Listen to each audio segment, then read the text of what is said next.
여러분 안녕하십니까? 휴일 잘 보내고 계십니까? 2월 3일 새벽이 됐습니다. 저녁입니다. 새해 들어와 우리 경제에 지금 빨간불이 켜졌습니다. 작년 반도체를 필두로 대기업들의 수출 약진으로 우리 경제는 마치 살아난 듯이 보였죠. 일자리는 여전히 없어진 채로 해를 넘기는데, 그리고 그 실업 사태를 세금으로 만든 알바 일자리로 메꾸며 버티는데 말입니다. 그 바람에 재정 파탄의 늘어난 유동성으로 이 자산 버블을 불렀고 빈부격차는 더 커졌습니다. 이게 솔직한 말입니다. 말하자면 우리 경제가 외관상 살아난 듯이 보였던 것은 자산 버블과 몇 개의 대기업의 약진 덕분이었던 것입니다. 정부가 자화자찬했던 4% 성장은 바로 그 자산 버블에다가 반도체 흥행에 대해서 국가 채무 천조 시대를 연 재정 파탄으로 만들어낸 숫자였습니다. 국민의 살림살이는 전혀 나아지지 않았고 오히려 악화됐습니다. 자영업자가 가장 먼저 몰락했습니다. 작년 말 12월 총 자영업자 558만 명 중에 이 고용을 두지 못한 자영업자는 430만 명으로 2020년 말보다 11만 3천 명이 늘어서 31년 만에 사상 최대를 기록했습니다. 아마 이 파악 안 된 다른 자영업자들, 저는 그 숫자를 300만 명으로 보는데 거기 말할 것도 없겠죠. 고용원이 있는 자영업자는 128만 명에 불과해 2017년 말 158만 8천 명보다 30만 8천 명이 줄었습니다. 최저임금이 그해 6,470원에서 7,530원으로 올랐죠. 그래서 16.4% 급격히 인상이 되었습니다. 올해는 9,160원이 되었습니다. 그런데 이런 급격한 인상이 저소득층 일자리를 거꾸로 없애 재정으로 알바 일자리라도 만들지 않을 수 없었다는 얘기입니다. 말하자면 우리 서민 경제를 빚덩이 재정으로 근근히 유지했습니다. 다시 말씀드리면 이렇습니다. 결국 문재인은 사상 최대의 국가 채무 1060조에다 빈부격차가 커져 중산층에 무너진 사회를 물려주게 됐다. 아마도 4월 말엔 예산 조기 집행으로 초슈퍼 예산으로 벌인 확장 재정 잔치가 대충 끝나고 텅텅 빈 곳간을 후임 대통령에게 넘겨줄 것입니다. 그런데 그나마 우리 경제의 버팀목이었던 무역수지에 지금 빨간불이 켜진 것입니다. 무역수지가 14년 만에 처음으로 2달 연속 적자를 기록했습니다. 수출이 늘었는데 이 에너지 가격 상승으로 수입이 더 큰 폭으로 증가한 탓입니다. 1월 수출은 553억 2천만 달러, 수입은 35.5%가 급증한 602억 1천만 달러, 결국 48억 1천만 달러 적자를 기록했습니다. 작년 12월 2년 만에 5억 8,600만 달러 적자였는데 이번엔 2달 연속 적자입니다. 2달 이상 연속 적자는 2008년 금융위기 이후 처음입니다. 이 치솟는 에너지 가격은 물가로 그대로 이전됩니다. 한국은행은 이자율을 올려 유동성을 줄이겠지만 그건 또 영끌 투자를 한 2030 세대의 치명타가 될 수밖에 없습니다. 결국 장기 전망은커녕 중기 전망을 할 능력조차 없었던 홍남기 기재부가 이 나라 중산층을 수렁에 빠뜨리고 있습니다. 정권을 교체해야 할 이유가 늘어나고 있습니다. 자, 대선이 한 달여 앞으로 다가왔습니다. 역대급 비호감 대선이니 막판까지 네거티브 전략이 선거판을 출렁이게 할 변수로 작용할 것입니다. 그래도 나올 악재는 거의 다 나왔습니다. 다만 지난 방송에서 말씀드렸다시피 윤석열의 악재, 근데 김건희 리스크는 이제 변수가 되지 못합니다.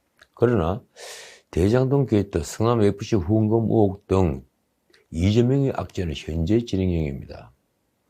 게다가 공문을 비서처럼 썼다는 김혜경의 갑질 논란은 이재명으로서는 해명할 수 없는 살아있는 악재가 되었습니다. 그 외에 마지막 변수는 무엇이 있을까요? 언론이 꼽기로는 우선 후보 단일화입니다. 거의 모든 언론이 후보 단일화를 첫 번째 변수로 꼽더군요. 이 후보 단일화는 대개 윤석열, 안철수 단일화를 말합니다만 이 여권에서는 물밑으로 이재명, 안철수 단일화라는 충격적 작업을 하고 있다는 소문입니다. 언론은 윤석열, 안철수 단일화는 모든 이슈를 삼키는 벌레고월이 될 거라고 합니다. 과연 그럴까요? 저는 오래전부터 단일화는 그리 큰 변수가 되지 못한다는 의견을 말씀드렸습니다.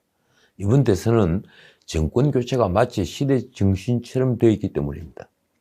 결국은 사표 방지 심리에 따라 안철수는 막판 투표장에서 선택받을 가능성이 현저히 줄어들 것입니다. 그러나 이재명 안철수 단일화는 좀 다릅니다. 이는 마치 과거 DJP나 노무현 정몽준 단일화처럼 이념과 정책에 따른 두 진영의 단일화로서 이른바 망설이는 중도층을 끌어들여서 선거 판세를 뒤흔들 수 있습니다. 여권 일각은 거기에다 윤석열과 척을 진 김종인까지 넣는 LAK 단일화, 그러니까 이재명, 안철수, 김종인 이 단일화까지 생각하고 있을 것입니다. 솔직히 말해 차라리 그리 됐으면 합니다. 그 경우 엄청난 역풍이 불어 이 나라 정치판을 더럽히는 후진영 정치와 포퓰리즘은 일거에 청산할 수 있기 때문입니다. 두 번째 변수는 뭘까요? 바로 오미크론입니다. 하루 신규 확진자가 2만 명을 돌파하는 확산세, 지금 걷잡을 수가 없습니다. 만약 3월 초 하루 확진자가 10만 명에 이른다면 물리적 거리두기 강화로 이어져 자영업자의 몰락을 넘어선 문재인 정부의 실정이 되겠지만, 한편으로는 국가적 재앙 사태로서 국회 아래 결집하려는 대중심리로 연결될 수가 있습니다. 민주당은 14조 규모 1차 추경에다가 할 수 있는 일은 다 하려 들 것입니다. 명분이 있기 때문입니다.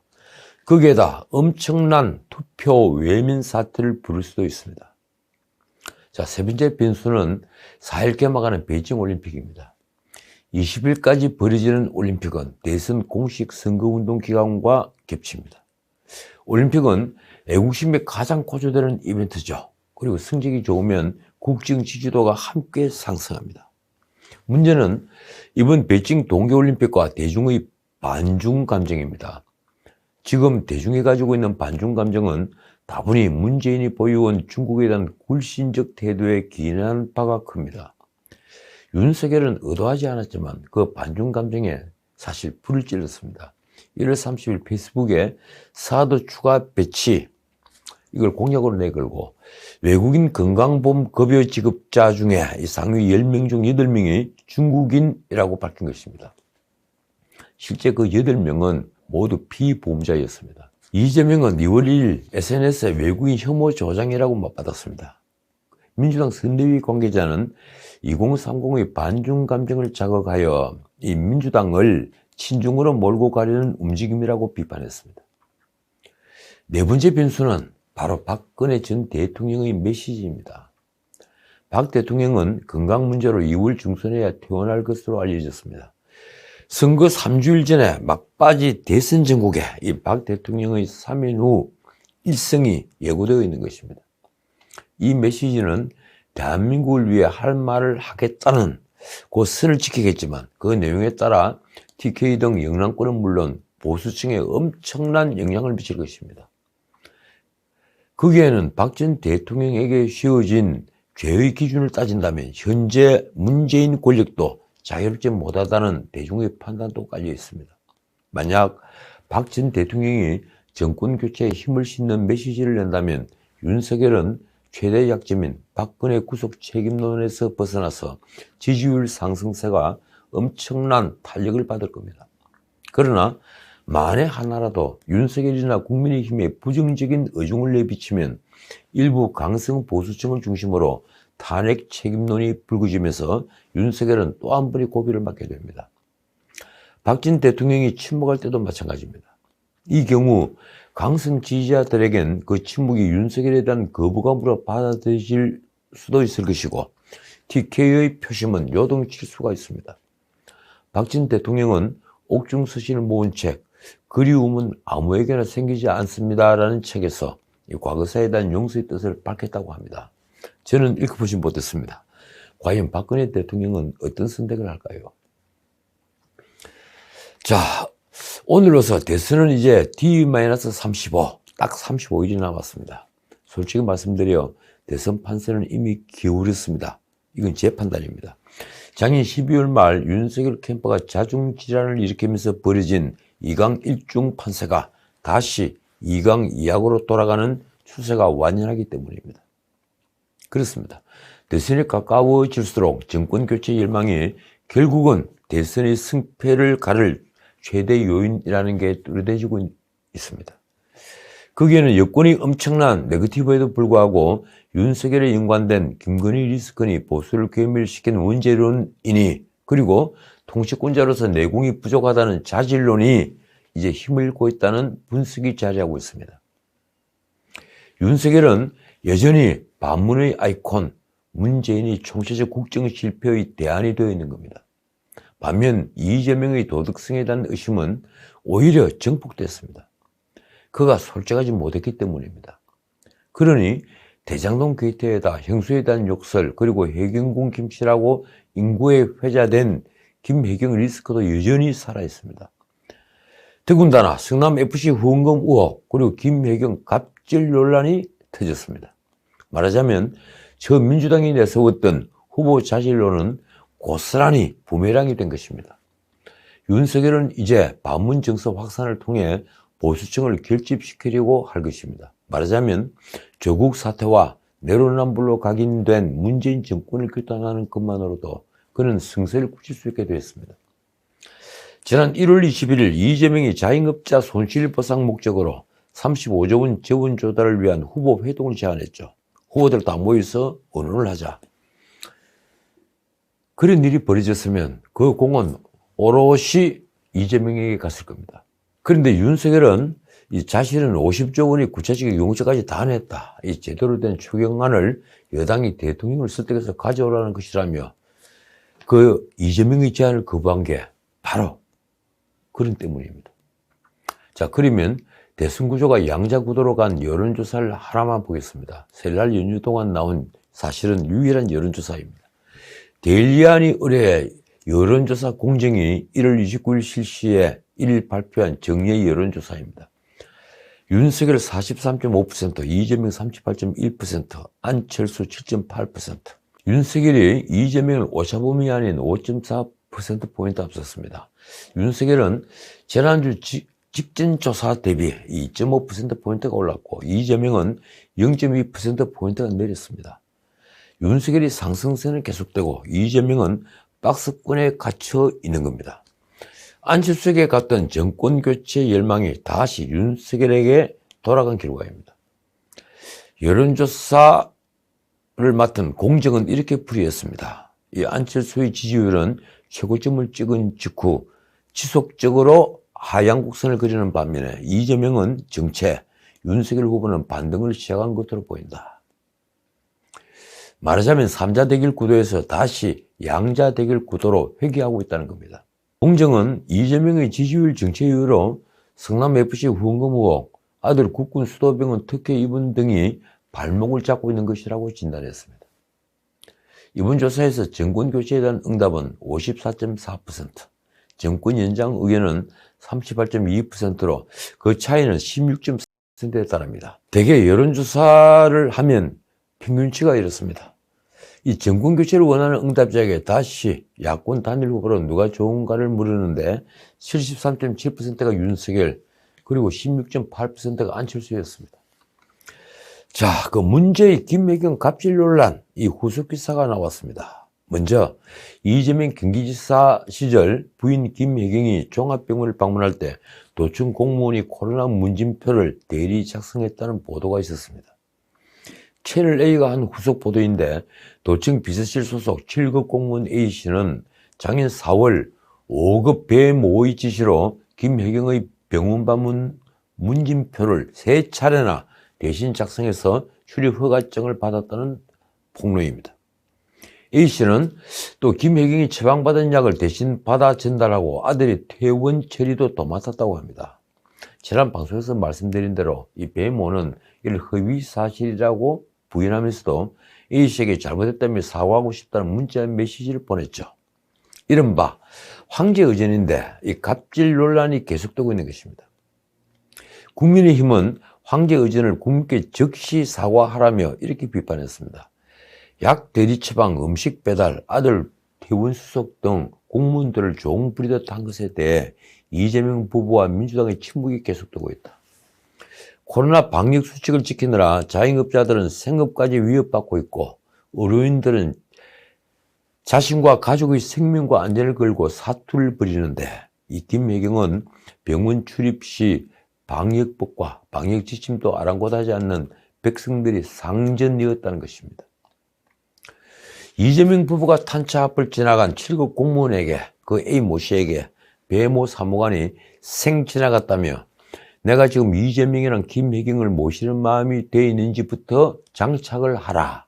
어려워해야 한다고 질책을 한 것도 짚었습니다. 조선시대 권세 있는 양반 행차에 허위 물러거라 하는 것과 같지 않은가. 이재명, 김혜경 부부로서는 참으로 변명하기 어려운 일이 됐습니다. 자, 그런데 침묵하고 있던 김혜경은 더 이상 변명이 어렵다고 느꼈는지 마침내 어제죠. 사과했습니다. 2월 2일 김혜경은 입장문이라는 걸 배포했습니다. 있어서는 안 될 일이 있었다. 그동안 고통을 받았을 ABS가 얼마나 힘들었을지 생각하니 마음이 아린다. 김혜경은 모든 것이 저희 불찰이다라면서도 이렇게 변명했습니다. 공과 사를 명료하게 가려야 했는데 배 씨와 친분이 있어 도움을 받았다. 그러나 상시 조력을 받은 것은 아니다. 그러면서 다시 한번 국민 여러분께 신면을 끼치드린 데 대해 송구하다는 말씀을 드린다고 했습니다.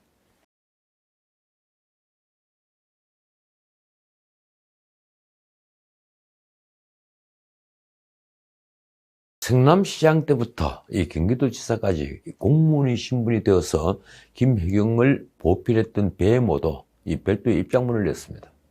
지금 이분 캠프에 가 있다고 합니까? 자, 이렇습니다. 이 후보를 오래 알았다는 것이 벼슬이라 착각했고 이 후보 부부에게 잘 보이고 싶어 상식적인 선을 넘는 요구를 했다. 당사자인 A씨와 국민 여러분, 경기도청 공무원 여러분께 사과드린다. 그런데 그가 뒤에 덧붙인 말이 아주 기묘합니다. 이렇습니다. 최근에서야 제가 A씨에게 했던 일들을 객관적인 시각에서 돌아봤다. 어느 누구도 시키지 않은 일을 A씨에게 요구했다. 어느 누구도 시키지 않은 일. 아마 여기에 방점이 찍혀 있을 겁니다. 그렇다면 자신이 김혜경의 수발을 된 것은 공무원으로서 당연하다는 것입니까? 자신이 수발된 건 괜찮고 A씨만 문제가 되는 겁니까? 이 문제는 명백한 권력의 사유화입니다.